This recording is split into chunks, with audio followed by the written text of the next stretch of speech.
आपत्तियां मांगी गई। 30 जून तक शहर के लोग अपनी आपत्तियां दर्ज करा सकते हैं। समाज के हर वर्ग में राजधानी के मास्टर प्लान को लेकर चर्चा हुई। ऐसे में बंसल न्यूज ने होटल जहानुमा में मास्टर प्लान पर परिचर्चा का आयोजन किया, जिसमें मास्टर प्लान से जुड़े विशेषज्ञों और आम लोगों ने अपनी बात रखी।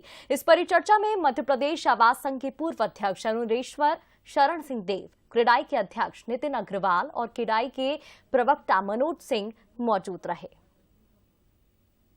हम उस शहर के मास्टर प्लान की बात कर रहे हैं जिसे बहुत कुछ मिला है कुदरत से, और बेहिचक ये शहर हिंदुस्तान के फ्रंटलाइन शहरों में शामिल होने के लिए बिल्कुल हर लिहाज से अपनी एबिलिटी को प्रूव करता है। तो ये बहुत सही वक्त है कि इस शहर का हर बाशिंदा जो ये समझ रखता है कि मास्टर प्लान क्या है, आगे की चुनौतियां क्या हैं, उनसे कैसे निपटा जाए, और इसी से जुड़े जो मसले हैं जिनमें अभी हम चैलेंजेस देख रहे हैं, जिसमें एक मसला निर्माण से जुड़ा भी है, जिसको लेकर कंस्ट्रक्शन से जुड़ी जो लॉबी है वो चिंतित है, और हाउसिंग सेक्टर से जुड़े हुए जो उसको उन यूनिट्स को खरीदने के लिए इच्छुक हैं वो भी चिंतित है। ये भी एक मसला चर्चा में रहेगा। तो मैं एक बार फिर स्वागत करूंगा। माइक्रोफोन्स आपके पास है।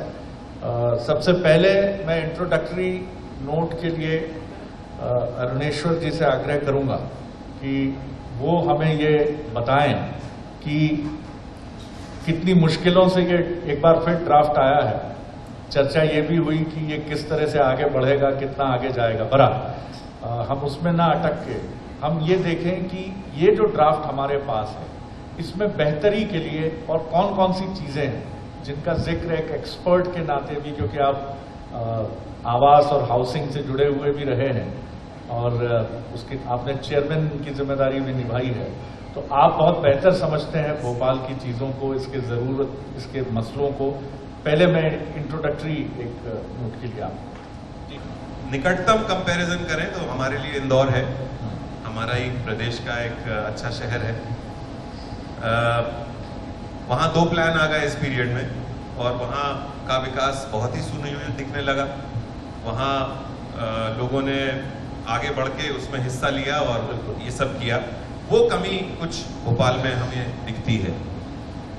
दूसरा, इसमें जो अभी वर्तमान ड्राफ्ट आया है, मैं अगर इससे रिलेटेड बात करूं तो मुझे ऐसा लगता है कि ये थोड़ा सा वन साइडेड है। गवर्नमेंट साइड के व्यूज इसमें ज्यादा हैं। देखिए, ये तो तय कोई नहीं कर सकता कि कौन सा व्यू सही है, क्योंकि हर एक को अपना व्यू सही लगता है। और plan of course is a view, है ना। 2 लोग एक रंग की शर्ट भी नहीं पहनते, सब अलग अलग सोच रखते हैं। और लेकिन जनता का हित कम से कम विपरीत रूप से प्रभावित हो, ये तो एक सहमति इस पे बननी चाहिए। अब संशोधन ड्राफ्ट आया है तो इसके लिए भी मुझे लगता है कि क्रेडाई के अलावा कोई बहुत आवाज उठा नहीं रहा है, क्योंकि हम डेवलपर्स की अपेक्स बॉडी है और लगातार जनता से जुड़े मुद्दों पे आवाज उठाते रहते हैं, जो हमारे स्वयं के लिए बहुत लाभकारी भले ना हो, लेकिन वो आम लोगों के लिए बहुत लाभकारी होती हैं। इसी तरह 2009-10 से प्रॉपर्टीज के सरकारी रेट बढ़ना चालू हुए, आपको याद होगा। हम लोग लगातार विरोध करते रहे, लेकिन शहर से बहुत आवाजें नहीं आई, खामोश रहा शहर।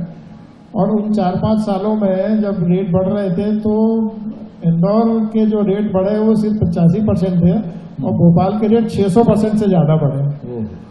और उसके बाद सारी फीस, शुल्क, संपत्ति कर सब गाइडलाइन से जोड़ दिए गए, जिसका खामियाजा लॉन्ग टर्म में तो आम आदमी भुगत रहा है ना। तो ये इस तरह के नुकसान लगातार हो रहे हैं। तो अब हम अपने जो कैपिटल है भोपाल, इसकी यूएसपी क्रिएट करने में भी सफल नहीं हो पाए हैं, जबकि इसकी शहर की इतनी खूबियां हैं। 1000 साल पहले आपको मालूम है, इसको राजा भोज ने प्लान करके वैदिक स्थापत्य पे प्लान करके बनाया था, जिसको आज भी चौक के एरिया में जूम करके देखा जा सकता है, जो अस्तित्व में है। ये शहर उस समय का प्लान किया हुआ, जिस तरह से तालाब है। देश के सेंटर में भोपाल है, इसलिए मैं शहर का निवासी होने के नाते थोड़ा सा मुझे इंदौर को लेके ईर्ष्या की भावना मेरे अंदर जागती है, मेरे अंदर भी है कहीं न कहीं जी, कि क्या एक शहर जो मध्य प्रदेश में एक बड़े शहर के अलावा कुछ नहीं, भोपाल शहर एक राजधानी होने के नाते, पूरे देश के सेंटर होने के नाते इसको रोड कनेक्टिविटी से रोका गया है किसी भी कारणों से। पूरे देश का बेहतर रोड कनेक्शन भोपाल से हो सकता था, जो नहीं हो पाया।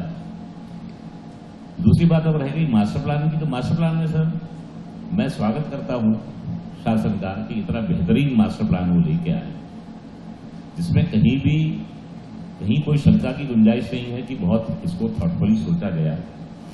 सिवाय कुछ चीजों, बहुत छोटी छोटी चीजें हैं। कैचमेंट एरिया में हम देखते हैं पुराना, आप नीलबढ़ की तरफ जाएं या फंदा की तरफ जाएं, कैचमेंट एरिया क्लियर कर दिया गया है।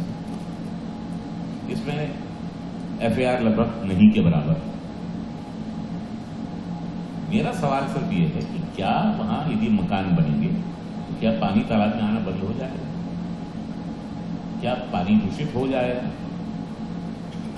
बल्कि मैं कहूंगा शायद कैचमेंट एरिया में आप परमिशन नहीं दे रहे हैं तो वहां जो खेती होगी, जो किसानी होगी, उसमें यूरिया और दुनिया भर के जो रसायन डलते हैं वो पानी के साथ बह के आपके बड़े तालाब में आते हैं, और बड़ा तालाब बेसिकली पूरा केमिकल से इफेक्ट होकर और जहरीला पानी हो जाता है। तो हमको ऐसे क्षेत्रों को, चाहे वो कैचमेंट एरिया हो, चाहे एग्रीकल्चर एरिया है, या जहां पे उन्होंने एफआईआर बहुत लिमिटेड रखा है, इसको इंसेंटिव देने चाहिए, इनको बढ़ावा देना चाहिए। स्टेक होल्डर्स जो भी हैं, बिल्डर्स भी हैं, इसमें आम लोग भी हैं, कितनी बार सुझाव दिए गए और उन सुझावों को इसमें शामिल किया गया है या नहीं किया गया है। दूसरा पक्ष जो है कि पहली बार जब ये ड्राफ्ट बना तब टाउन प्लानर्स ने, आर्किटेक्ट ने, इन सब लोगों ने मिलकर बनाया, दावे आपत्ति आए, उन आपत्तियों पर सुनवाई हुई और शासन को भेज दिया गया। जो सबसे बड़ा मामला है कि किसी शहर का निर्माण कैसे होगा वो तय होता है उसका बेस एफआईआर से। आप उसकी कितनी हाइट ले जाना चाहते हैं वर्टिकल, वो तय होगा एफआईआर से। यहां सालों से जो एफआईआर चला आ रहा है कुछ क्षेत्रों के लिए, कुछ क्षेत्र जिनको हम जानते हैं जैसे अवेरा कॉलोनी जानते हैं, 0.75 का एफआईआर हमेशा से रहा है, उसकी खूबसूरती उसी कारण है। 95 से। लेकिन दूसरी तरफ देखते हैं जो आम जनता है, जिसके लिए जो मकान सस्ते बने, उनके अफोर्डेबल में रहे, उसके लिए 1.25 का एफआईआर रहा है। अभी ये हुआ है, ये पहली बार ऐसा हुआ है कि जो भी जनरली शहर का विस्तार कहाँ होता है, शहर के अंदर तो ठीक है, इससे नागरिकों को क्या नुकसान होगा? नागरिकों के लिए ना कि अगर बाहर जो क्षेत्र है जहां पे नागरिक मतलब प्लॉट यदि मुझे खरीदना है तो सस्ता प्लॉट कहाँ मिलेगा? शहर से सटे हुए एरिया में।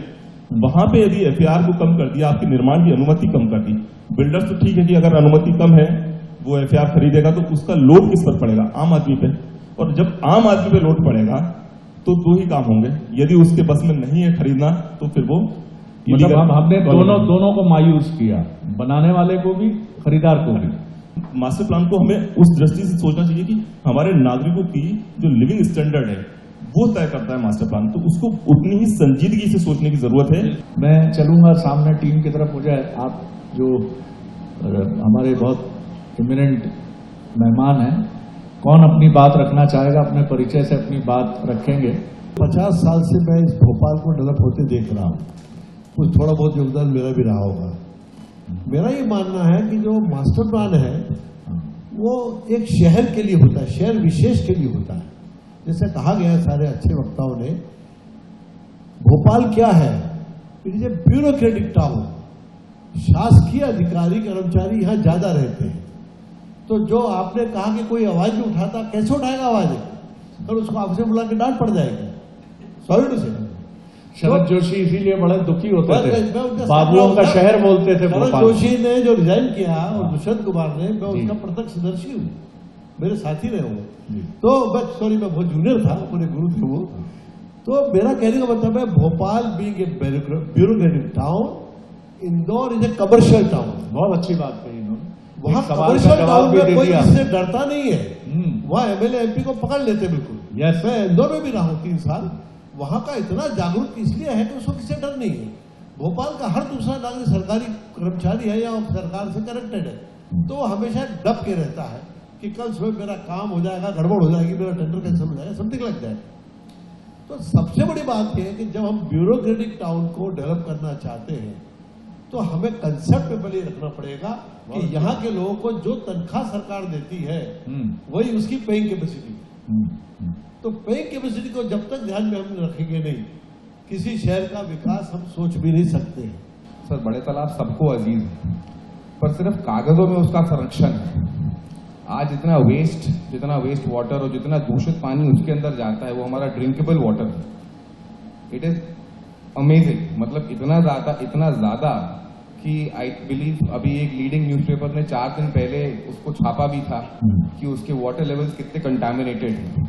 और सर, मेरा एक ये सुझाव है कि क्यों ना हम बड़े तालाब को दूसरे नजरिए से देखें।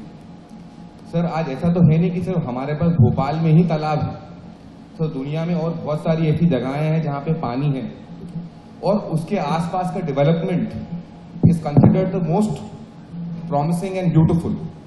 अगर इस बड़े तालाब को, जैसे आज हम एक उदाहरण के तौर पे अहमदाबाद की बात करें, साबरमती लेक फ्रंट की बात करें, उसको इतनी खूबसूरती से उन्होंने बनाया है और वहां पे सब कुछ है, कई होटल्स भी हैं, रेस्टोरेंट्स भी हैं। बहुत अच्छा सुझाव है सर। Why not Bhopal? आज तक बात नहीं हुई कि बड़े तालाब का रिवर फ्रंट बनना चाहिए, क्यों नहीं तरह से बनना चाहिए जी। और सर, सबसे बड़ी बात, हम इसको देखने का नजरिया क्यों नहीं बदल सकते?